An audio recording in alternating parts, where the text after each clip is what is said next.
Once you're a parent, you cross that threshold. Got it for life. It's a very proud thing. You're all wonderfully brave. It's what I tell myself every day. All right, Madam Chair, Commissioners, we are good to go.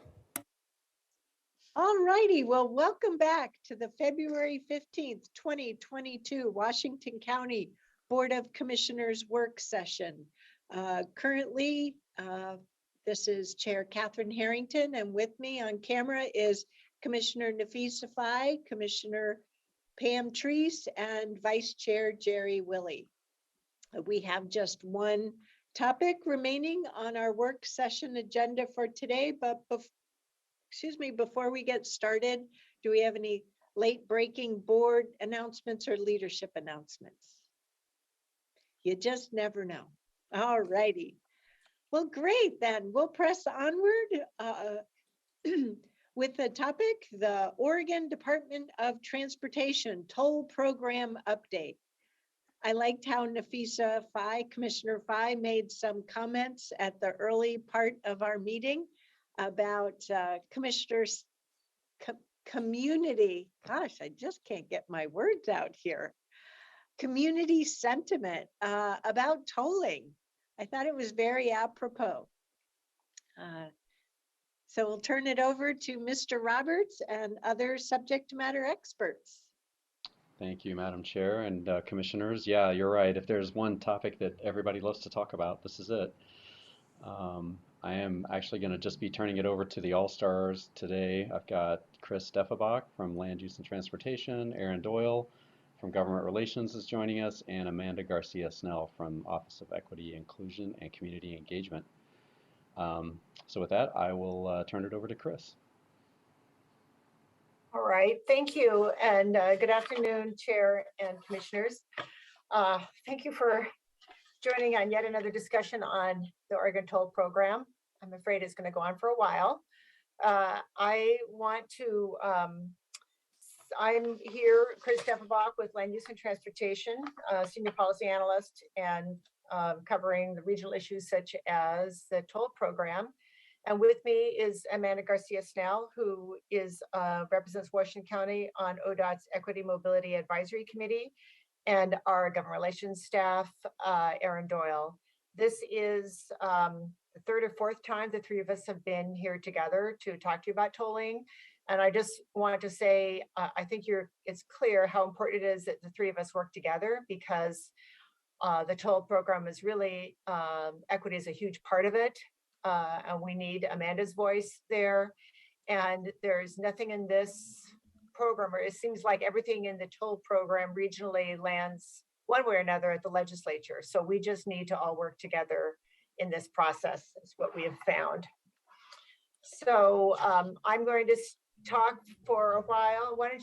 Can you slip to the next slide, please? I'm going to provide a recap of the Oregon Toll Program, because unless you're living it, it may seem a little confusing. So I'm going to give you a little recap of where we've been. And then Amanda's going to talk about the Equity Mobility Advisory Committee progress and their next steps. And then I want to jump back to the issues at hand relating to the I-205 toll project, proposed amendment to the Regional Transportation Plan, and the various comments on that amendment. And really what we would like to do is review your previous position, which was in support of the amendment, and get direction from you on now that we see how this is moved forward in terms of involving the entire, really is tied to the whole Oregon Toll Program. Get your input and on the concerns that you think need to be addressed in order to make this a successful toll program. And then, of course, if there are any other additional comments or questions on the toll program, it would be good to hear those. We can continue to keep you informed as we move forward on this. I think I covered everything on that slide. Next slide, please. So just a little bit on the background. As you know, as you'll remember, the toll program was directed by the legislature in HB 2017. And with the same legislation that also directed ODOT to move forward on the 3 bottleneck projects, of which your board has been in support of. And funding wasn't all secured for the I-205 bottleneck project. There was a budget note saying that the funding would be contributed in part by the total revenue. That's a good history point. The other point to remember is that there was a value pricing policy committee that was formed, I think in 2018. And they studied various pricing options in the region and recommended that ODOT move forward with I-205 and Rose Quarter as the toll priorities, but recognized that ultimately it needed to extend to the rest of the I-5 and I-205 system in the metro area. ODOT then requested approval to enter into a toll process and got the response back in early 2019 with FHWA's direction to follow what's called Section 129. It's an administrative process laid out in the federal rules for how to implement the I-205 toll project, which is the typical process that you use when you're using the revenue to construct, to add capacity. And in this case, it's this additional bridge and lanes. They also directed ODOT to move forward with this regional mobility pricing project following a more, it's called a value pricing pilot approach. And this approach is not administrative. It requires the approval of the Secretary of Transportation. Although I did hear within this last week that there is a section of the new Infrastructure Investment Jobs Act bill that has a program similar to this that would be able to be approved administratively. So I know that ODOT is looking into that now. That was just new news. So as a result of this direction from FHWA, ODOT kicked off 2 separate environmental analysis. One on the I-205 toll program, which is set to open in 2024, and one on the regional mobility pricing program, which is set to open in 2025, a year later. It's just a recap. And then this next slide is a lot to cover. I'm just going to point out a couple of dates, and I want to say that this slide was created by ODOT staff in response to a lot of the questions and concerns that Commissioner Fye raised this morning about needing to better understand the various steps. When do the stakeholders, the various committees, who gets to weigh in? Where are the next milestones? Who gets to weigh in? So this is an effort to begin to better chart out the steps ahead rather than this immediate step. So a couple of things that are going to come up. I think if you look at the Chris, yes. Yes. if I could step back to the prior slide before we get into the Okay. times. That's fine. I just want to make sure I've got this down. So there are 2 separate environmental analyses. Right. The I-205 toll is a smaller geographical area. And then the regional mobility pricing project as a pilot approach would be an even larger area. Yes, Okay. that is correct. And I didn't mention it, but what's really unusual about this is that the proposal is to toll all 3 lanes. Okay. And Okay. that has never been done before. Just Okay. saying, all the whole freeway Okay. system. So we're on new thank you. territory. I needed to get anchored on that base level to now segue into the whole timing of it all. Thank you so much. Yeah, and please, anyone else, I can't see you all, so please stop me, because I've spent a lot of time on this and it'll be easy for me to go too fast. So please flag when you need me to slow down. Okay, so the next one is this complicated slide that I just want to point. Can you see my cursor? You can't, can you? No, okay. So I'll just point out a couple of points here that this coming year in 2022, a couple of things are moving forward. In June, there will be the environmental analysis is scheduled to be completed for 205. I'm just going to highlight a couple of things. And that should tell us more about the traffic diversion, the travel speeds, a lot of the costs and benefits. In July, EMAC is scheduled to make recommendations on the work that bringing forward to the OTC, the work that Amanda is going to tell you about. And then importantly, people are asking about this a lot. You'll see that in September and December of 22, the ODOT will move forward with doing a toll rate report, which begins the process of setting what would the toll rates would be, and then in following that year on the operation rules. And this begins to get to the questions that people really have is how much is this going to cost and how will we decide where the revenue goes? And then if you'll see on the 2024 side, you'll see that ODOT has now worked to get is a little bit less than a year between the opening of I-205 tolling and the rest of the system, or at least phases of the rest of the system in 2025. I should not shown on this map, but it becomes important in these regional discussions, is that Metro is updating the 2023 Regional Transportation Plan. And a schedule that came out Saturday with the JPAC packet shows that Metro plans to develop toll policies for the Regional Transportation Plan between April and August of 2022. So about the same time that ODOT is looking at pricing policies. So hopefully we'll be able to work together on that. Just flagging this is going to be a really important upcoming later in the year discussion. And I just think that it just begins to show why there's so much concern now is that people don't know what this looks like. And are there questions on this? Does anyone want to dig in deeper? Otherwise, I'll keep moving. Okay. I'm not seeing any commissioners waving hands or anything, so you're okay, Chris. Okay. Good job. Okay. All right. The next one is just to get you oriented again.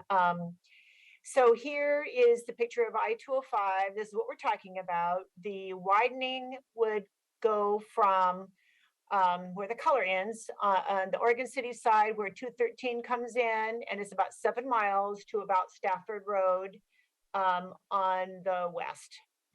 When we talk about the first phase, what ODOT is talking about is they call it phase 1A. It's the little lime green one.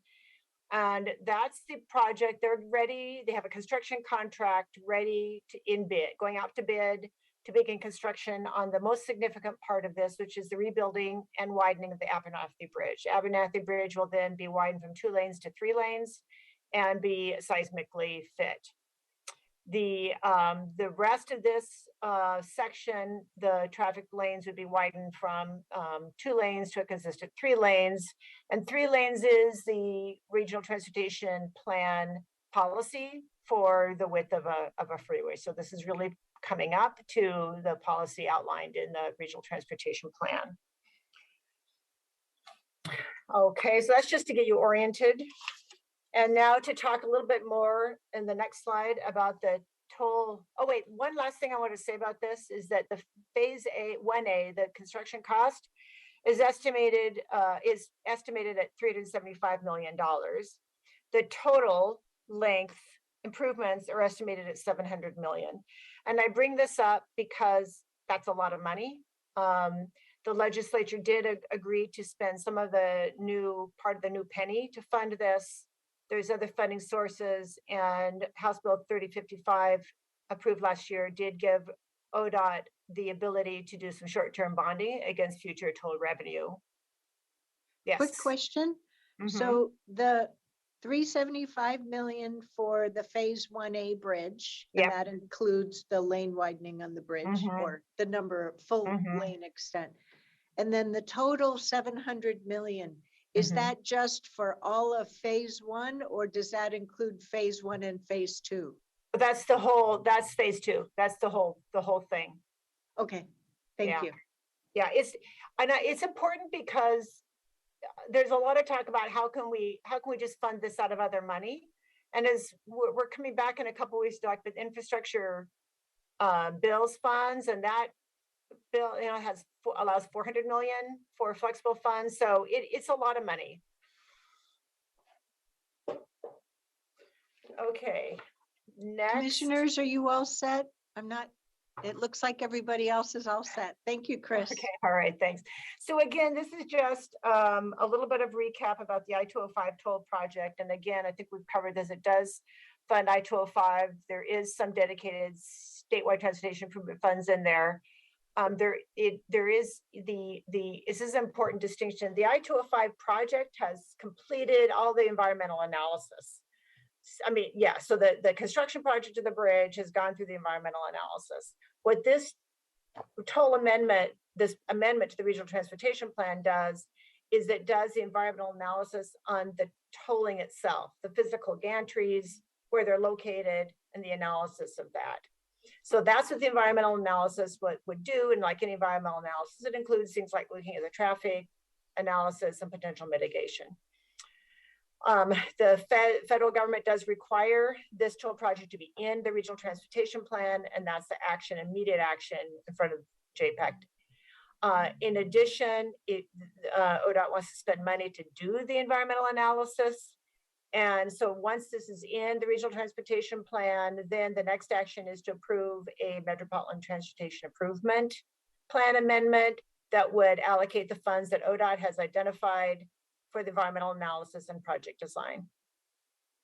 So okay, so these, I think we had to submit these slides before before things have changed. So the JPAC will not take action on February 17th, as we thought a week ago.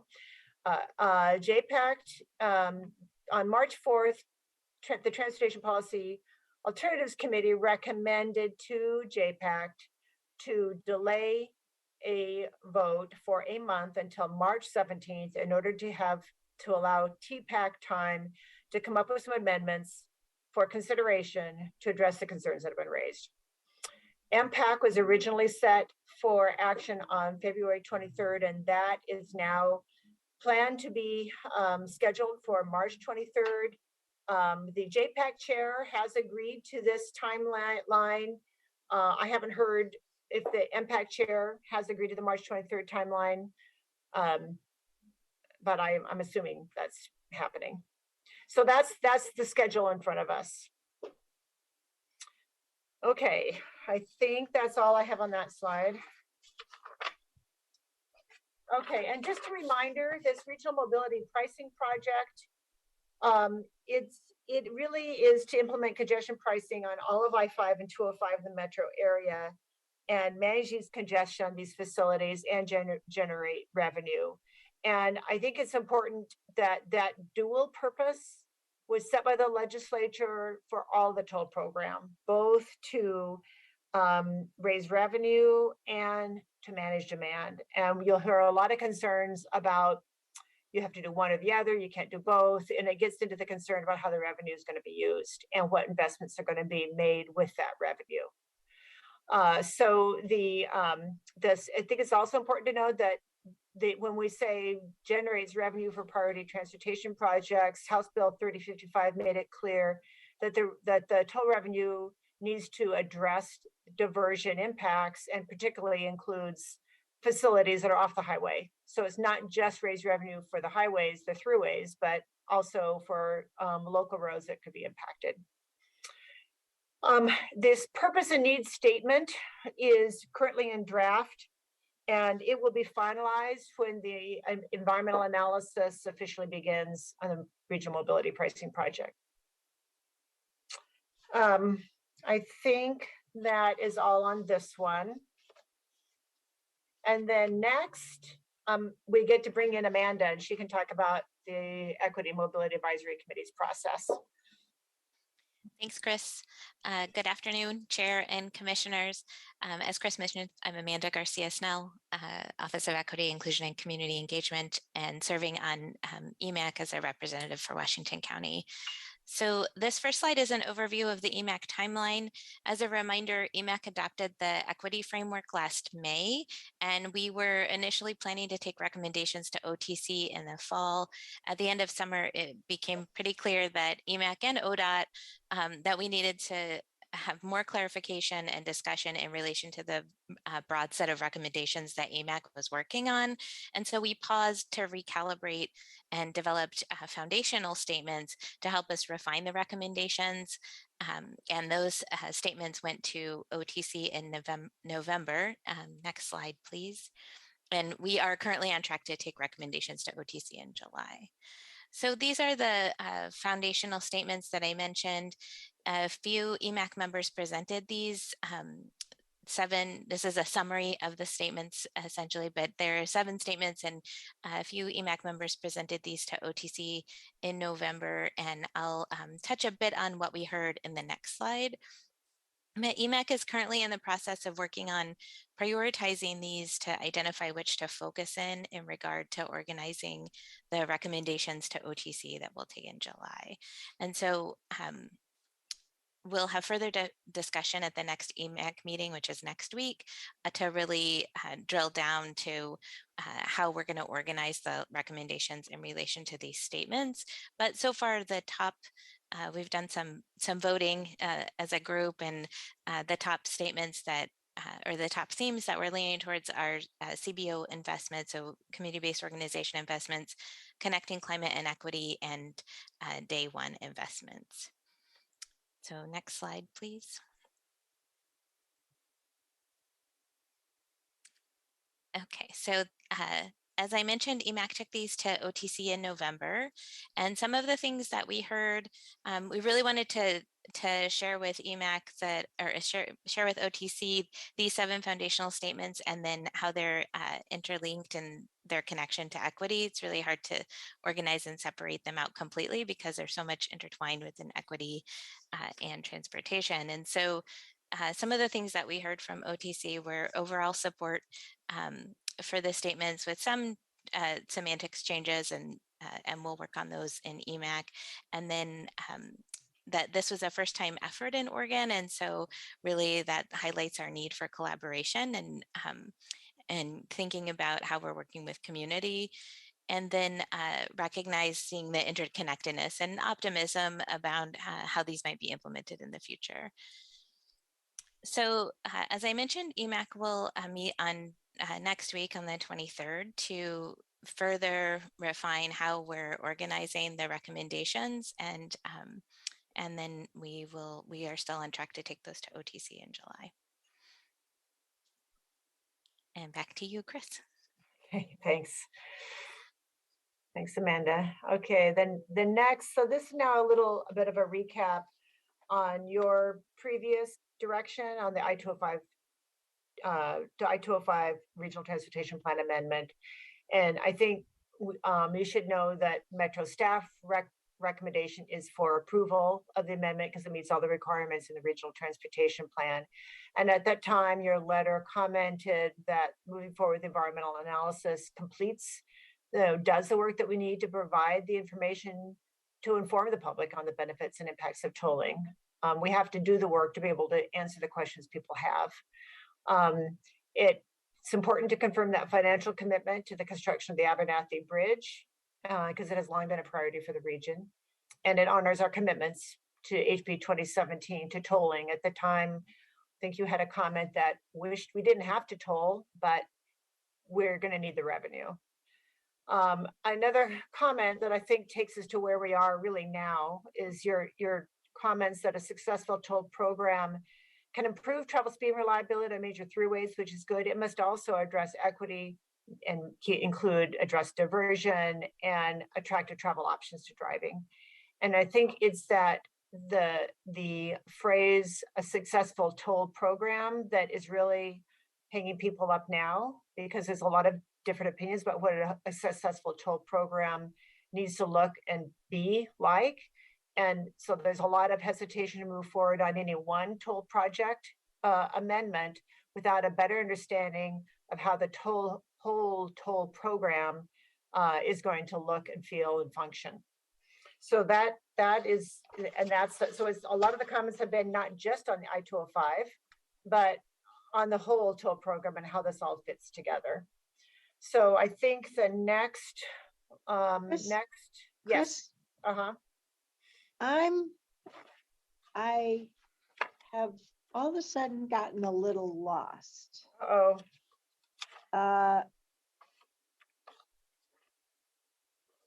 So the I-205 toll project, mm-hmm. um,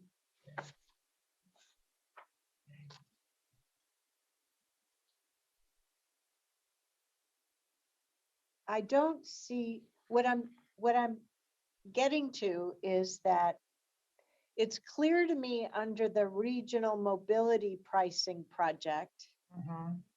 so slide 7, that it has a purpose statement. Mm-hmm. And Uh-huh. it's very clear there that to implement the pricing, to manage the congestion and generate the revenue for priority transportation projects. And then you added in projects to impact or address diversion. Mhm. For the Yeah. I-205 toll project, is there a purpose statement for tolling there? Yeah, there is, and it's been so long since that was finalized, that, yeah, I can find that and send it off to you as follow-up. It is there, and it does Okay. address the equity and the other needs as well. Yep. It's So, been so long since that was adopted, done, that I've forgotten about it. so now this comes back to the slide that's right before us, slide Uh-huh. 11. You were trying to help me understand that in the previous direction, we laid out this last bullet that a successful toll program can improve travel speed and reliability and must address equity, include mitigation for diversion, and include attractive travel options. Mhm. Now, I may have misunderstood what I thought I heard, Mhm. that there's discussion around, or a hang up may have been the word you Uh-huh. used, around a successful toll program.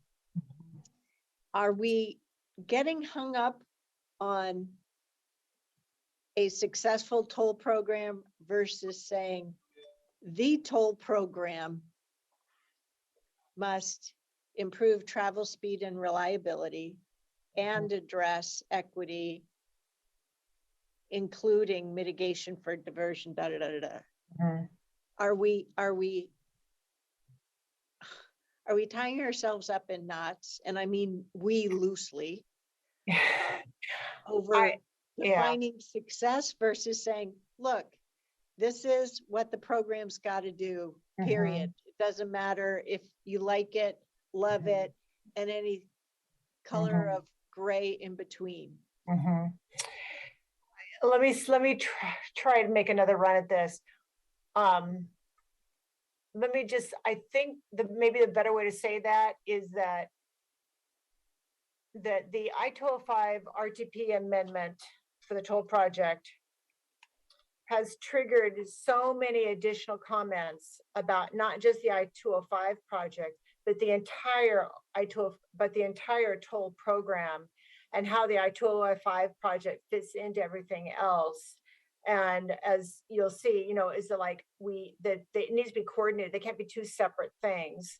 And there's a big concern that I-205 will start tolling. There'll be so much backlash that there won't be public support to move forward on the rest of it, and leave I-205 alone.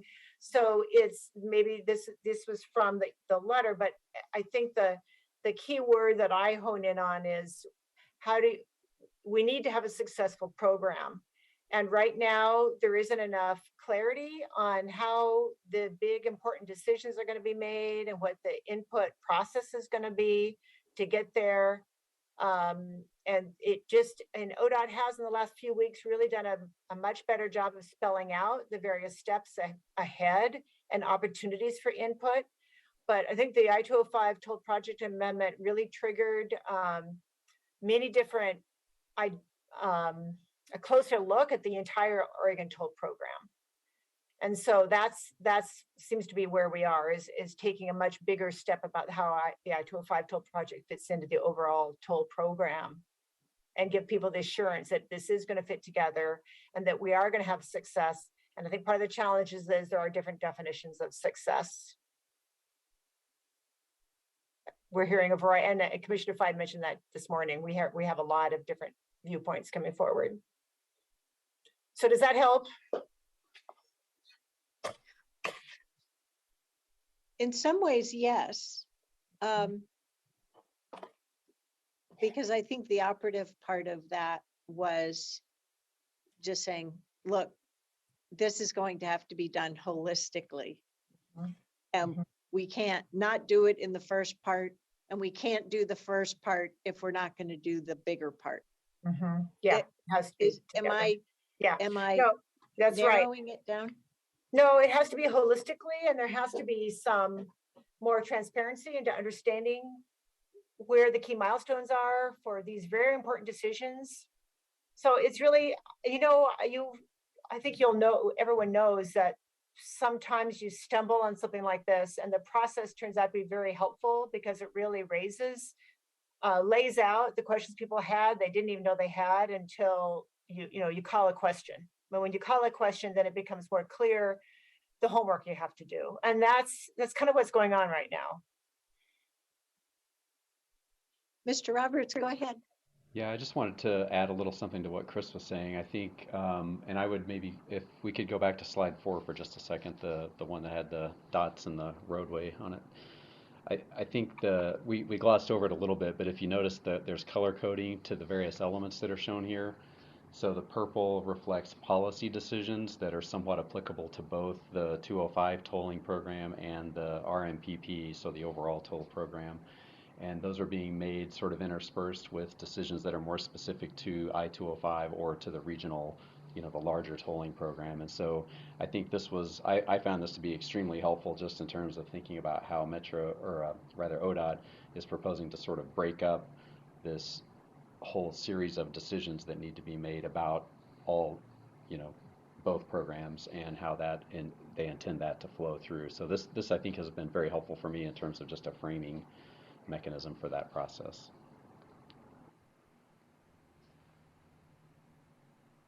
Fundamentally, on one hand,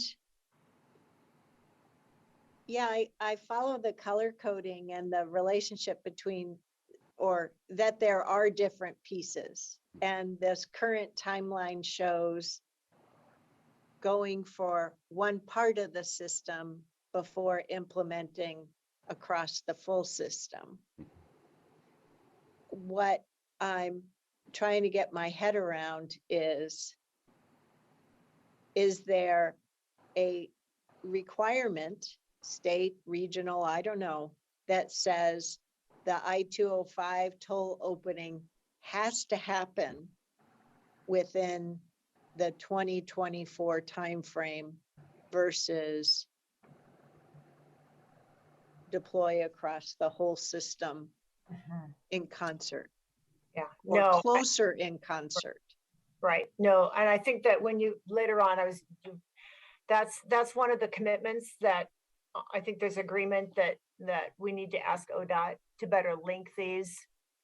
We hear from ODOT staff that construction costs increases would add another 24 million a year each year of delay, and then of course you don't get the toll revenue as early.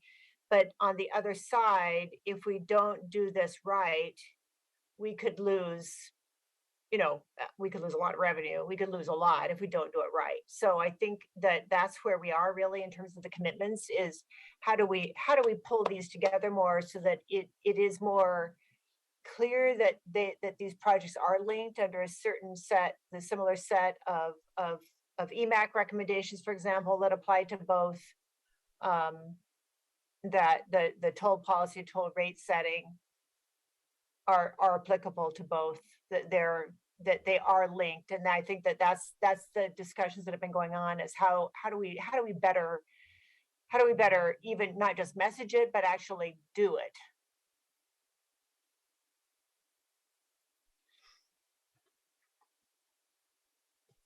you want to go back to the? where we Actually, were? Chris, I wanted to see if you and Stephen want to talk about I think it was on this slide, that the conversation and the impacts from diversion to our mayors in some of our cities in Washington County. I think there was a lot of concern specifically to mayors that are really going to heavily be impacted. So I don't know if you want to just loop everyone in on that conversation around diversion and how on this particular slide that we're looking at, which has a lot of the great work that's happening, yet diversion plans are nowhere to be found here. So Well, I think they show up in January. Right now, they're doing the environmental analysis. Where are we now? January. They're beginning the mitigation discussion in 2022. And the modeling is still underway. I have heard a lot of people talk about the diversion impacts.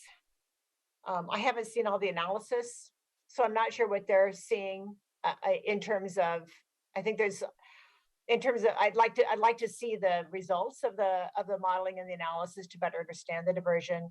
But I think one thing that is another commitment that can and should be made is a process for working with the communities that are going to be most affected by diversion and working through those kinds of investments that are needed to address diversion.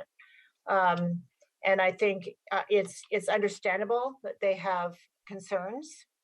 And I think that certainly I think it's soon that the modeling results are going to come out. And of course, people will question those and all, but there'll be more to work from to better understand what what the diversion is and what the ways to address mitigation.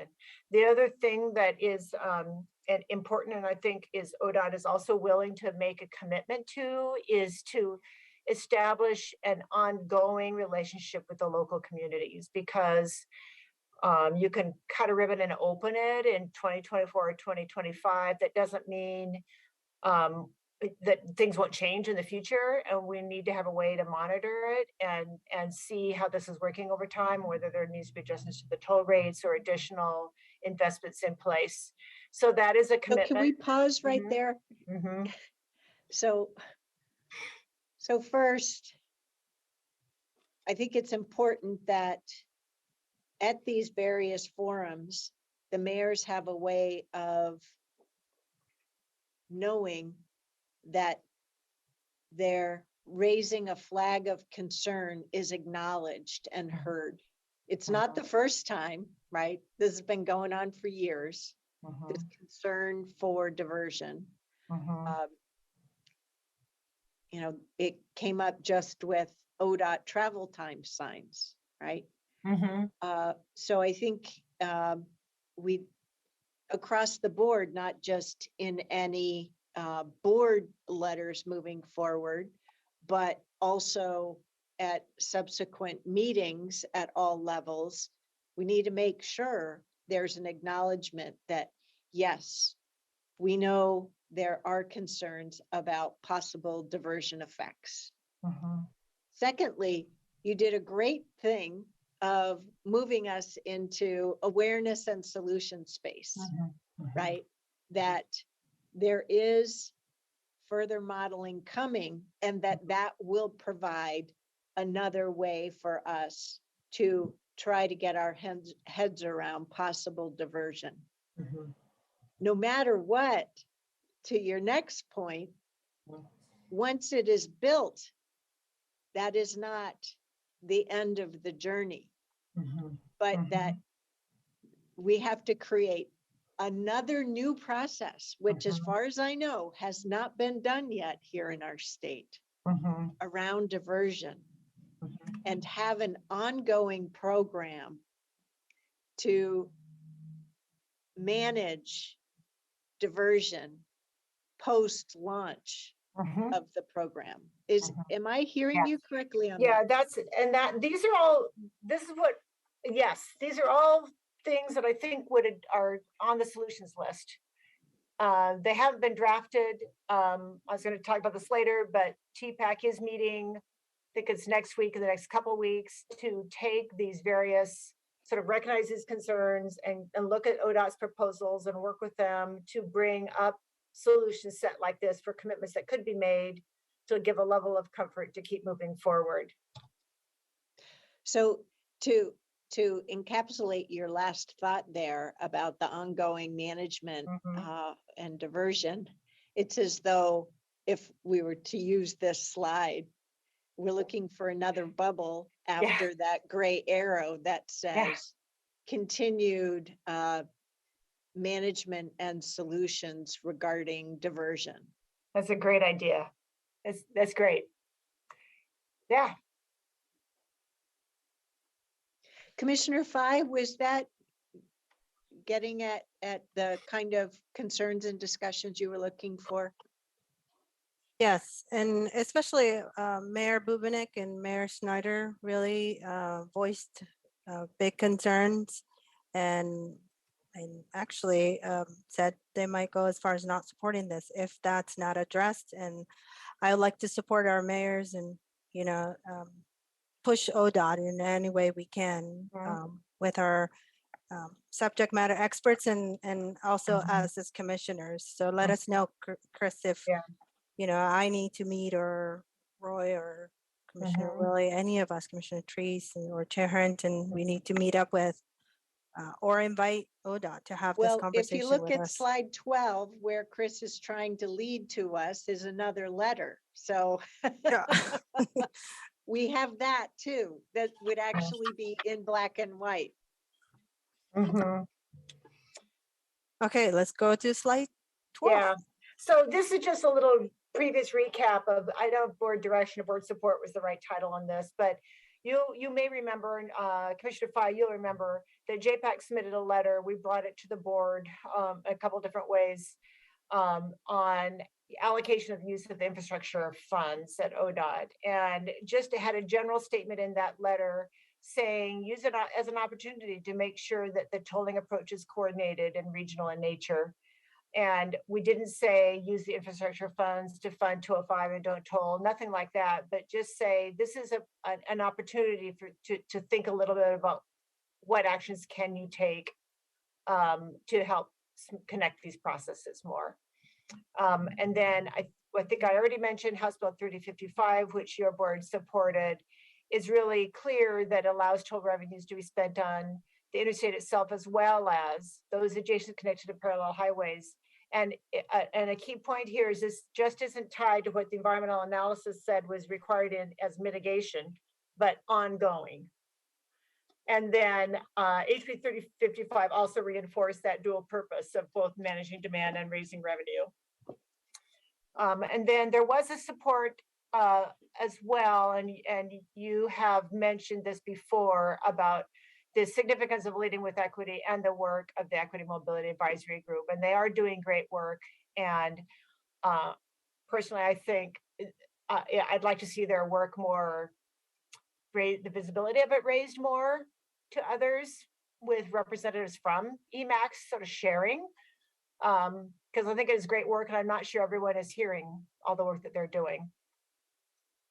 So that's an opinion, I guess, because I can see the work that they're doing, but there's a lot of questions about how equity is going to be folded in. So I think the next step then is just, as I think, it'll be really quick on the regional partner concerns. I think we've heard, you may probably have all already heard these. Next slide. There's just a lot of the things you've mentioned already today, but concerns we've heard at the JPAC table, at the MPAC table. Commissioner Treese heard a whole lot at the last MPAC meeting about this, at the Region 1 Act toll group meetings. And I'm sure you've all been, you've been hearing from others as well, that there needs to be some better, demonstrate there's coordination in the toll policy and rate setting. Don't leave I-205 out on its alone with the only tolling facility if we don't have the support for the rest moving forward. We hear a lot of voices about opposing toll revenue for the use of freeway widening, and concerned that would limit the amount of revenue that's available to address the equity needs. We also hear support for using the toll revenue to continue to make those investments to make the three-way system work. But this, at the core of this, gets to the debates about use of the revenue, which has not been set yet exactly. Then again, we have commitments to address diversion, both in the near term, upfront, right away, like day one, and ongoing. And then more commitment for that local, whether the mayors of those communities directly affected, and regional input in the toll program as it develops. Right now, EMAC is the only group that reports directly to the OTC on this. And then but JPAC and Metro Council need to approve a lot of the projects within the RTP. So we just need to make sure that we're coordinated there. And then I think I mentioned this before, we don't want to turn the switch on tolling and then start working on the mitigation. So these are some, I mean, there's a lot more and it changes. So that's just a kind of a high level overview. I think the next slide is a quick one as well. It's just to show again that this is a couple weeks old now, so it might have changed. Just to the ODOT has tried to better show where JPAC is going to get the opportunity to weigh in, and where OTC weighs in, and begins to tie in how the policies relate to the regional transportation plan and the Oregon transportation plan together. I think there is still an interest in seeing more green dots on this, and other opportunities for chipping in. But this is, again, just trying to lay out that this is not the only time to weigh in. I think the next slide is just summarizes some of the potential amendments. And again, at JPAC on Thursday, JPAC will be asked to really provide direction back to TPAC on what concerns they really want to get amendments developed to bring back. And so we'll get more clarity from JPAC on Thursday.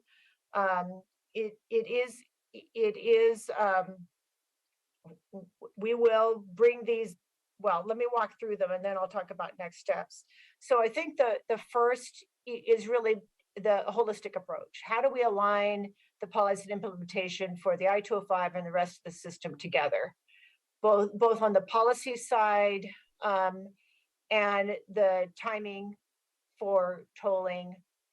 So whether it is delay the 205 project a year, whether it is don't really design it until you get more assurance from the feds to move forward on the other side, but better link those two so that we really know we're working together as a system and that they're being evaluated together as well.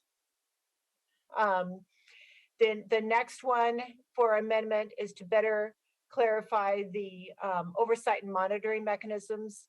We talked about this just a while ago about making sure there's a process to keep track of the diversion over time. It's that extra bubble on the other slide that you mentioned.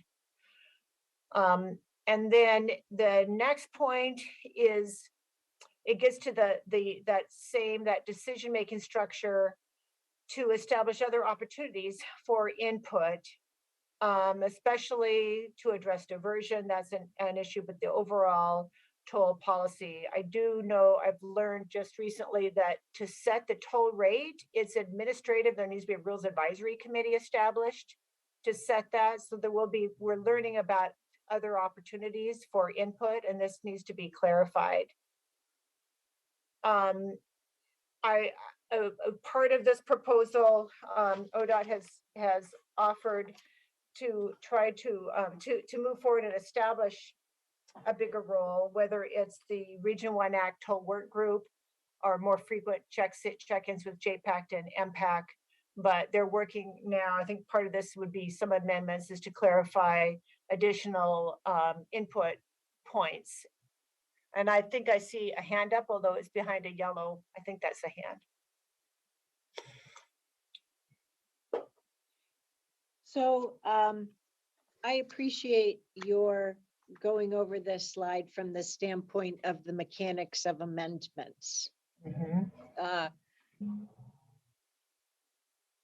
But I think that that is getting tactical on something that could continue to evolve in the course of days.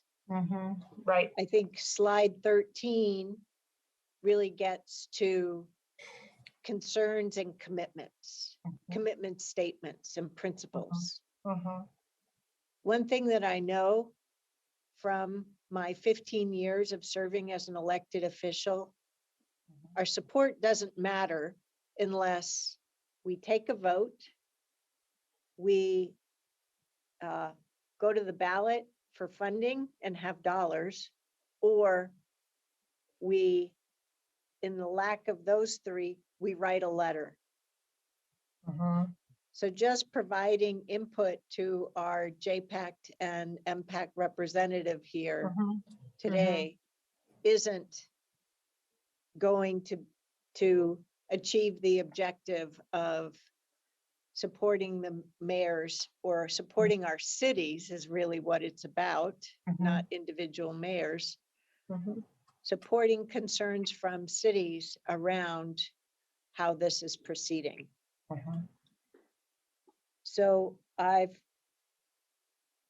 have these slides all printed on one page. So I think we would be far better to get a thumbs up on the content that is on slide 13 and provide that from the board via our reps to those committees with that direction, okay, which would then enable them to navigate whatever tactical logistics they will be faced with around those specific tables. Yeah.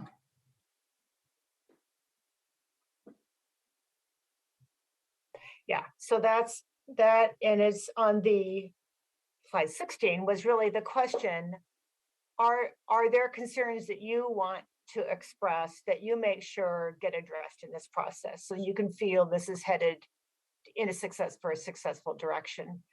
But if you can go back, Kevin, back to the slide 13. This is an overview, and what I was going to say about slide 14, you don't have to switch it back, is that this is the next step. It's kind of a next step, is that we'll be working to come up with some commitments, amendments with ODOT to bring forward. But the key question is, what should be working towards addressing? And so that's there. And that the other follow-up is, when will you see this again? Given that it'll probably be March 17th, and kind of a to-do list or a next steps is to sort of just confirm what are the concerns that you have that you feel like need to be addressed in order to reaffirm your support for the 205 toll project amendment or change that. And then how we circle back to you with the more tactical side, saying here's some commitments that do you think these address your concerns? So I like to work at the outcome level and the higher level, at knowing that we've empowered our reps at these tables. So I don't feel like I have to answer specific questions on February 15th and then have to come back March 15th or 17th or whatever day that was and revisit the whole topic all over again. Rather, set out outcomes and enable our committee reps through board communication to say, well, here are the current proposals. This is how we see it in line with our outcomes, or for these couple little refinements, we need a thumbs up. Yeah. Unless that's something they really want to ask of us. So Commissioner Treese and Commissioner Fye.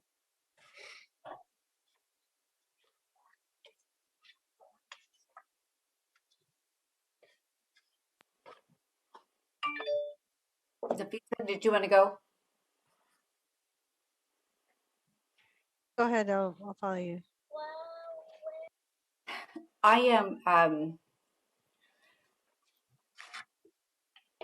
first of all, I appreciate knowing as Nafisa as the JPAC representative is going to be in a critical position, but also being on MPACT, I appreciate having the discipline that the chair talked about in terms of giving thumbs up, but knowing at the end of the day what the entire commission wants as my quote vote, if you will, at MPACT.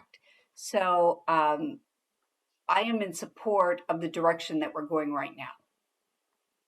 Does that address the issue, Chair? Is that what you were looking for when you called out Commissioner Teresa and Commissioner Fye? Yes. Yeah, okay. That's what I thought. I just, the bottom line for me is that there's still so much that's to be determined, and that's kind of what I'm waiting for, and I don't feel like I'm in a position of power to influence those decisions. Do you disagree with that? That's a pretty strong statement. That says that our vote at these committees doesn't have an effect. No, I didn't mean that. I meant right now I want more information before we determine what our vote is. It does, I'm not saying that our vote at these committees doesn't have effect, but I'm saying that I still,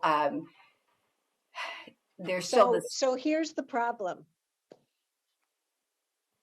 If we take no action as a board to give you direction today, then you have nothing to count on, and it doesn't send any signal to the mayors from us, as Commissioner Fye outlined earlier.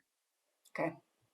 So that's why I was outlining a proposal. We've spent almost an hour going over all this information. How do we ensure that we're taking a stand on desired outcomes, so that as the process continues, we know we've given clear direction on those outcomes? That's all. So while we're waiting for Commissioner Fye to weigh in, Aaron Doyle, go ahead. Thank you, Chair Harrington. And this is one of those places where GR and LUT and OEICE really have been working to coordinate to make sure that we're getting what we need. I would like, if we could turn to slide 15, please. These potential amendments, I think, reflect the ongoing regional conversation that's been had at a technical table as well as at a government relations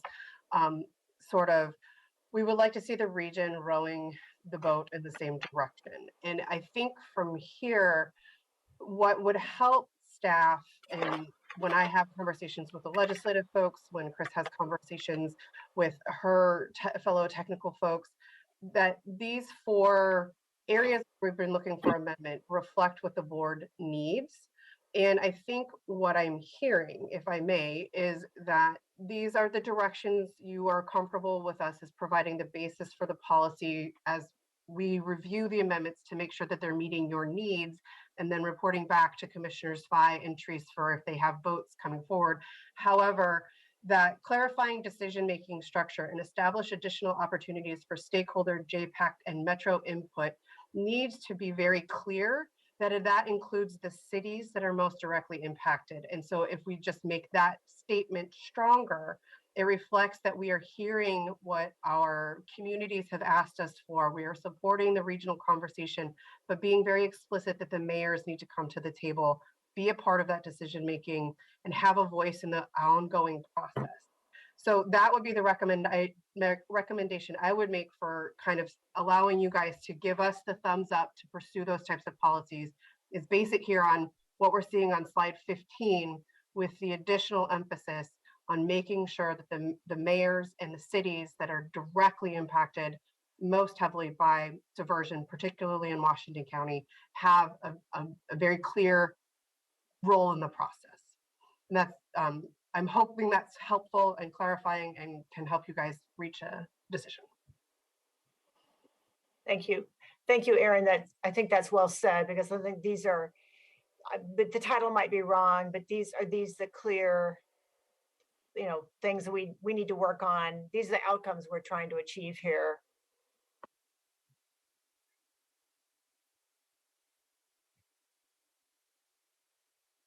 Could we go back to 13 again?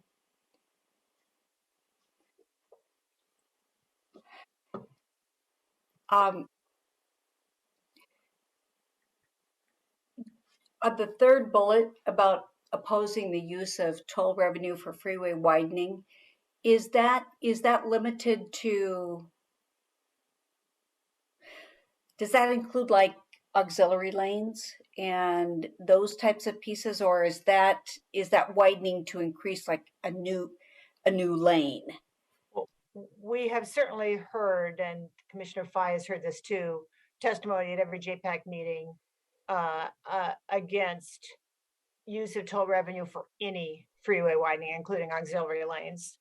And so I think these aren't the outcomes that I've heard our board say they want, because in the past you've been in support of the 205 project, for example. What this slide was showing was the kinds of things we're hearing at the partner table. There's a lot of opposition to any freeway investments. We hear it at the table. You do too.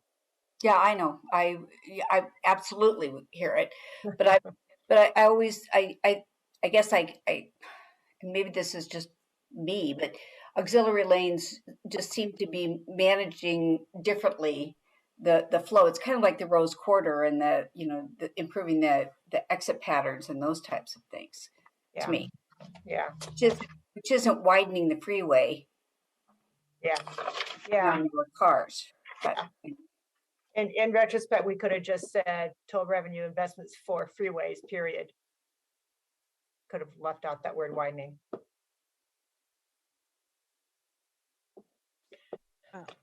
So can I jump in here, because we are at an hour and we had this item scheduled for 45 minutes, and maybe ask Stephen Roberts to be clear on what we're asking for from the board at this time.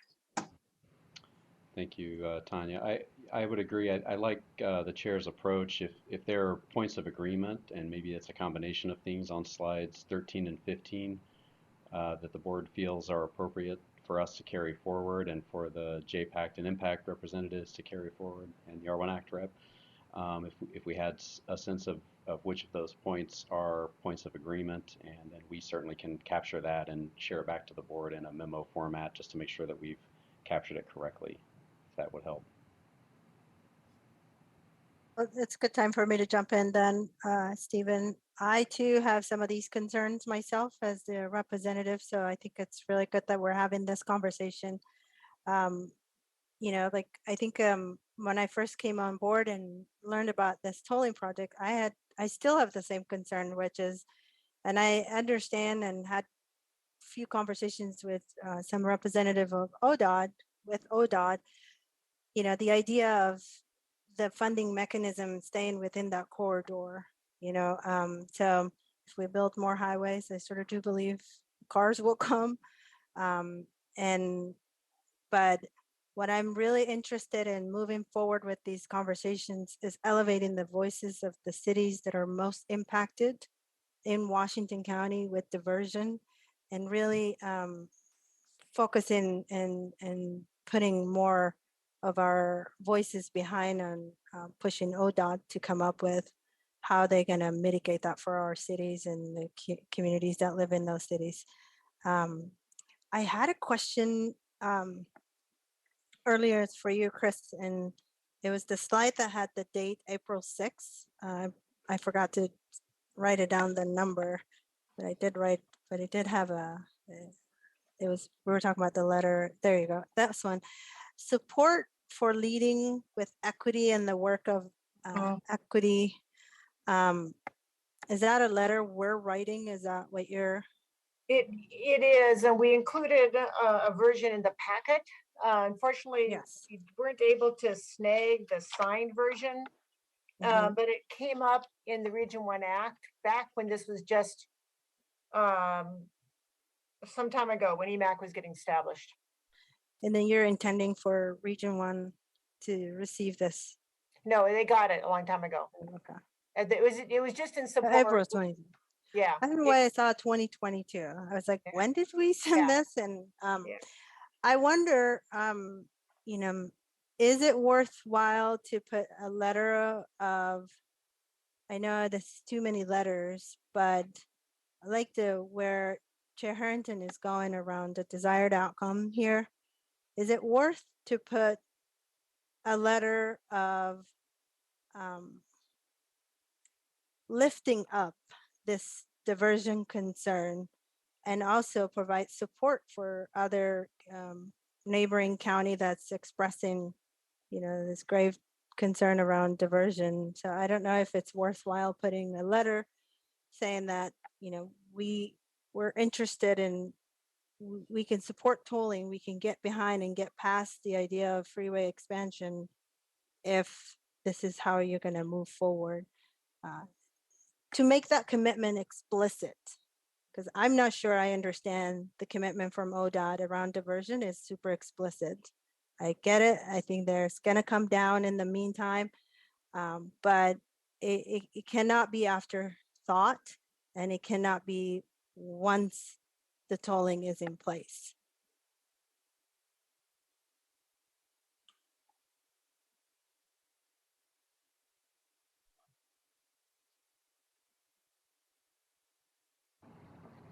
So Commissioner, if I could ask, I think if I understood you right, your point being that if it's demonstrably shown that limited freeway widening does help to alleviate diversion concerns, is that was that your suggestion of somehow tying support for capacity or additional lanes to documenting that it assists with minimizing diversion? I'm muted, sorry. Yeah, and maybe perhaps like the roads, you know, like we toured Clackamas County, some of the staff and I, and some of those roads are not at capacity to handle some of those diversions. Is there an opportunity to funnel some money to those roads for road improvements? Like what is, like how do we, I think you all might be far in advance in like the nitty gritty of it, but from a 50,000 foot level, I'm not sure I understand that level of commitment to those communities that are going to see high traffic in their neighborhoods while the roads are not even safe themselves. Okay, so when's the JPACT meeting? Thursday. It's Thursday, but this decision is delayed for a month, so we have a month. Okay, great. So it sounds like our JPACT rep is still trying to figure some things out. It sounds like we have multiple proposals of what we as a board might do. We could weigh in on specific proposed, possible, not yet clearly concrete amendments, or we could just kick this can down and come back to it again if there is potentially some more clarity. Or we could sit here and keep discussing and going around and around. So I, for one, would really like to bring this conversation to closure.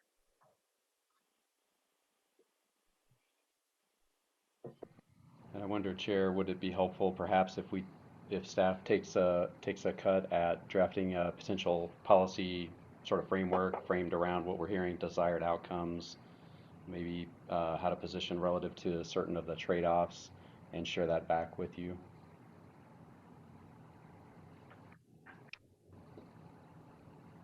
Well, I know that I was comfortable with the higher level versus weighing in on specific tactical RTP amendments. But I said that about 10 minutes ago. So, or I proposed that about 10 minutes ago. And now Commissioner Willie's going to weigh in. Go ahead, Vice Chair Willie. Well, I've just been listening to all this because obviously I am I have not been involved in a lot of these meetings that Pam and Nafisa certainly have been, and you as well, Chair. So the only thing that concerns me again on slide 13 was the opposed use of toll revenue for freeway widening. I thought that was the major flaw in the Transportation 2020 plan that was voted down. And I think this is a significant concern for me as well. All the other things that Nafisa and Pam have addressed, and I'm certainly okay with. I think it just seems like we're letting perfect get in the way of good here, but I think that's probably the way these projects all go. So I'm perfectly fine with having staff take a shot at drafting the response, as long as, from my standpoint, it doesn't limit the ability of using toll revenue for new pavement.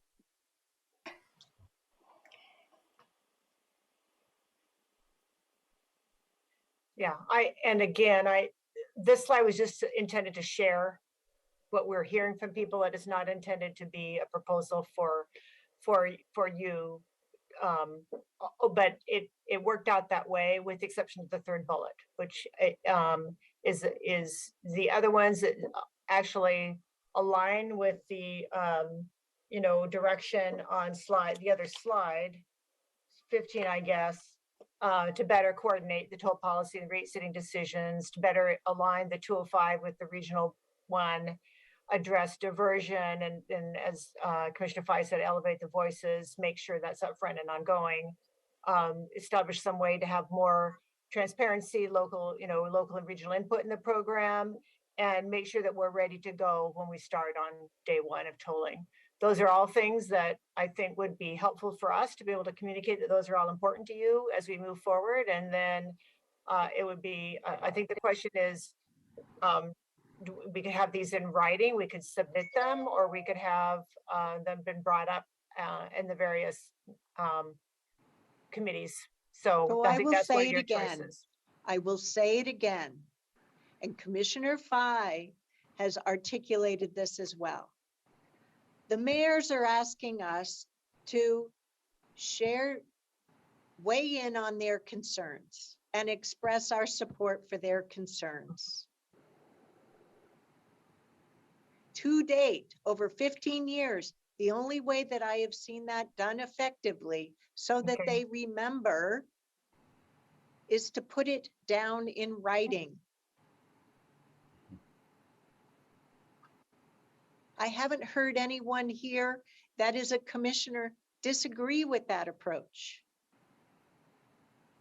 I do not disagree. And I think that it needs to be done. I think that once we get to JPAC and once we get to MPAC, we need to be able to ensure that we're on the same page in Washington County. So I think you're absolutely correct, Chair, that needs to be done, and I'm comfortable with this. Ms. Angie, do I need to ask the board to do anything else to get staff permission? No, the next step is we will come back with the drafted letter for the board consideration.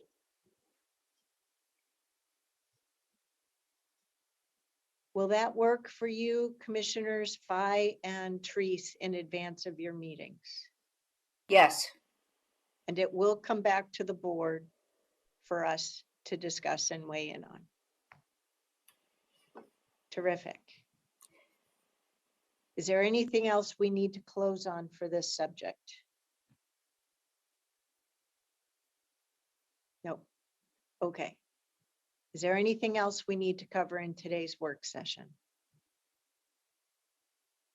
Okay, well then, we're hereby adjourned for this work session of February 15th, 2022. Goodbye.